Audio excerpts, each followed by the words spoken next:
বাংলাদেশ বস্ত্র বয়ন বা কাপড় বোনার জন্য সুবেদিত। বিশ্বব্যাপী এর সুনাম রয়েছে কয়েক হাজার বছর ধরে।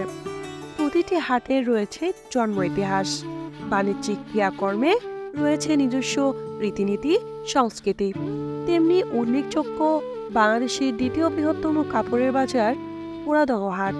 কুষ্টিয়ার প্রায় ৯০ বছরের পুরনো কুষ্টিয়ার পুরাদহ কাপড়ের হাট।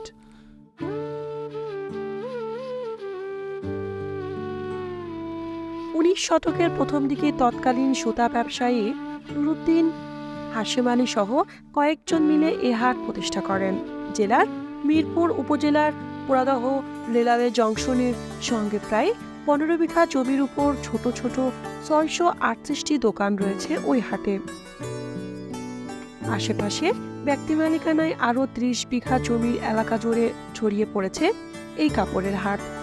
সেখানে দোকানের সংখ্যা ৫৮০টি। পাইকারি ও খুচরা বেচাকেনার জন্য জনপ্রিয় কুষ্টিয়ার পুরাদহ কাপড়ের হাট। প্রতিদিন দেশের বিভিন্ন স্থান থেকে পাইকারি ও খুচরা ব্যবসায়ীরা এখানে আসেন কাপড় কিনতে।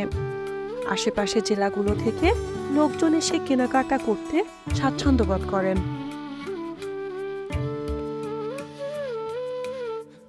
এখানে পাওয়া যায় গজ কাপড়, থান কাপড়, পাঞ্জাবির কাপড়, থ্রি পিস, শাড়ি, লুঙ্গি, সুতির কাপড়, জাকাতের কাপড়, প্যান্ট শার্টের পিস, কোট, মশারি, রেডিমেড পোশাক ইত্যাদি।